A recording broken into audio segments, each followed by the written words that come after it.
Bismillahirrahmanirrahim. Economics 11th class. I am Abdur Rahim from Boys Higher Secondary School, Tarthpura.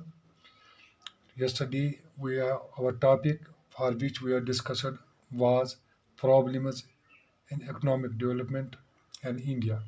Now today, our topic is measures to develop agriculture.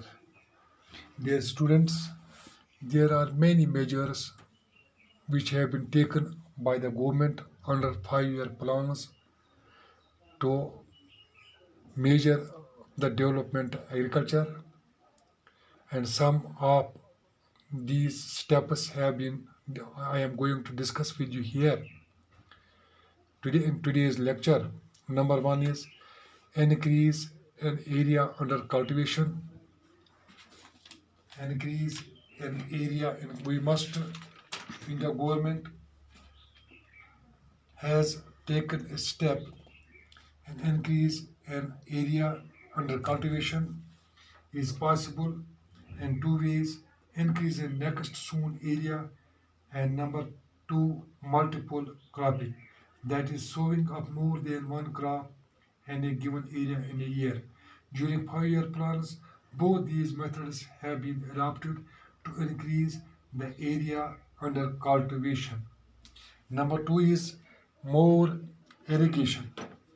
In order to increase the productivity of the agriculture, irrigation facilities have been expanded. Several major and minor irrigation projects were launched in the country. In 1951, hardly 17% of the land was covered by permanent means of irrigation. Now it has extended to 4% of land. Area under irrigation has increased mainly due to the construction of multi-purpose projects and tube wells. Areas where irrigation is not possible, dry, dry farming techniques have been introduced. By the end of March 2012, irrigation potential was 1 lakh 1123.4 lakh hectares. And number three is here, that is fertilizers. Fertilizers are being increasingly used to increase the productivity of agriculture. Compost manure is being made at the village level. Use of chemical fertilizers has been increased considerably.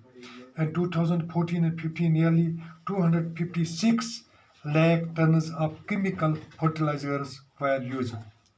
And our next point is high yielding varieties. Since 1965, high yielding varieties of seeds have been in use. These seeds are the principal cause behind the increasing agricultural production. And number fifth is plant protection. Several steps have been taken to protect the crops against disease and insects. 14 central plant protection census have been set up in this respect. For plant protection, integrated pest management program was adopted. Number next is scientific cultivation. Scientific cultivation. Much stress has been laid on scientific cultivation during 5-year plans. It relates to selection of crops and their quality, preparation of soil crop, rotation selection of seed, proper use of manure, dry farming, etc. And this connection, intensive agricultural area program has been introduced. Integrated rural development program has been launched for the development of agriculture. As many as 23 agricultural universities are engaged in conducting research to scientific cultivation. Number next is mechanization. Number seventh is development of agricultural land. Attempts have also been made for the development of agricultural land and 5-year plans. Arrangements have been made for the leveling of land, sloping of land, terracing of land, etc. The next number is land reforms. To improve the productivity of agricultural Along with the technical factors, there is importance of institutional factors like land reforms. After independence, government has introduced several significant measures relating to land reforms.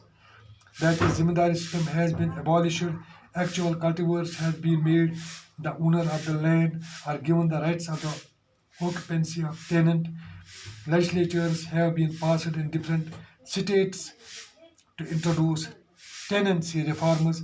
Ceiling on land holdings has been fixed.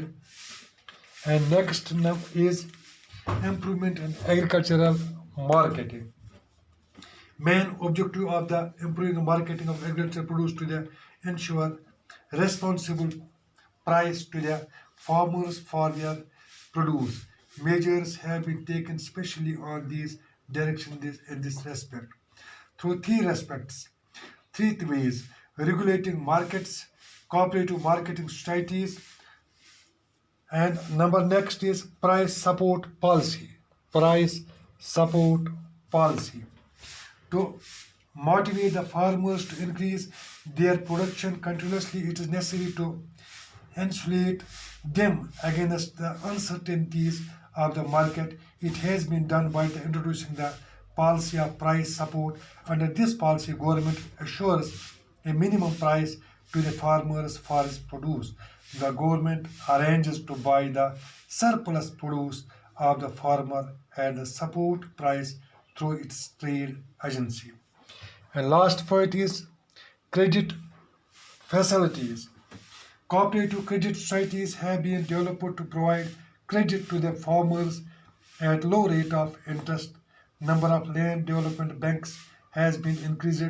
At present, there are 95,000 primary agricultural credit societies and 768 primary cooperative agricultural and rural development banks functioning in the country. After nationalization, the commercial banks have been given liberal loans to agricultural. Regional rural bank and farmer service societies have been established to provide credit facilities to the farmers. On 12th of July 1982, National Bank for Agriculture and Rural Development (NABARD) was established to grant loans for the agricultural development. And 2013 and 14, different institutions provided credit worth 7,30,765 crores to agricultural sector. Agricultural credit follow target of 2015-16 has been fixed at 8,77,527 crore.